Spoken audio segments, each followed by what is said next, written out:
କେଉଁ ଅଭିଶାପ କାରଣରୁ ପିତାମା ଭୀଷ୍ମଙ୍କୁ 18 ଦିନ ସରଶଯ୍ୟାରେ ଶୋଇବାକୁ ପଡ଼ିଥିଲା।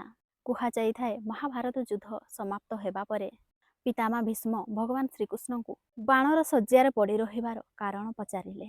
ପିତାମା ଭୀଷ୍ମ କହିଲେ, ହେ ପ୍ରଭୁ, ମୁଁ ପୂର୍ବ 100 ଜନ୍ମ ପର୍ଯ୍ୟନ୍ତ କୌଣସି ଭୁଲ କାମ କରିନାହିଁ। ତଥାପି ବି ମୋର ଏମିତି ଦଶା କ'ଣ ପାଇଁ ହେଲା? ଭଗବାନ ଶ୍ରୀକୃଷ୍ଣ ପିତାମା ଭୀଷ୍ମଙ୍କୁ କହିଲେ, ଆପଣ ପୂର୍ବ 100 ଜନ୍ମରେ କୌଣସି ଅପରାଧ କରିନାହାନ୍ତି, କିନ୍ତୁ ପୂର୍ବ 10 ଜନ୍ମରେ ଗୋଟିଏ ଅପରାଧ କରିଥିଲେ। ସେହି ଅପରାଧର ସଜା ଆଜି ଆପଣଙ୍କୁ ମିଳୁଛି। ଭଗବାନ ଶ୍ରୀକୃଷ୍ଣ କହିଲେ, ଯେତେବେଳେ ଆପଣ ଶିକାର କରିକି ଫେରୁଥିଲେ, ସେହି ସମୟରେ ଗୋଟିଏ କର୍କଟ ପ୍ରାଣୀ ସେହି ସମୟରେ ଆପଣଙ୍କର ରଥରେ ପିଟି ହେଲା। ଆପଣଙ୍କର ବାଣ ସାହାଯ୍ୟରେ ସେହି କର୍କଟ ପ୍ରାଣୀଟିକୁ ଆପଣ ପଛକୁ ଫିଙ୍ଗିଦେଲେ।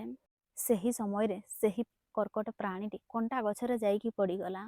ତାର ପିଠିରେ ପଶିଗଲା। ସେ ଯେତିକି ବାହାରିବାକୁ ଚେଷ୍ଟା କରିଥାଏ, ସେତିକି କଣ୍ଟା ତାର ପିଠିରେ ପଶି ଯାଉଥିଲା।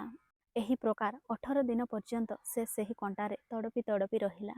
ଈଶ୍ୱରଙ୍କୁ ଏହା ପ୍ରାର୍ଥନା କରୁଥିଲା, ଯେଉଁ ପ୍ରକାର ମୁଁ ଏହି କଣ୍ଟାରେ ତଡ଼ପି ତଡ଼ପି ମୃତ୍ୟୁକୁ ପ୍ରାପ୍ତ ହେଉଛି, ଠିକ୍ ସେହି ପ୍ରକାର ସେହି ମାନବର ମଧ୍ୟ ଦୁର୍ଦ୍ଦଶା ହେବ।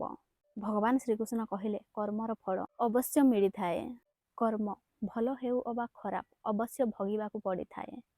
ଜୟ ଶ୍ରୀକୃଷ୍ଣ।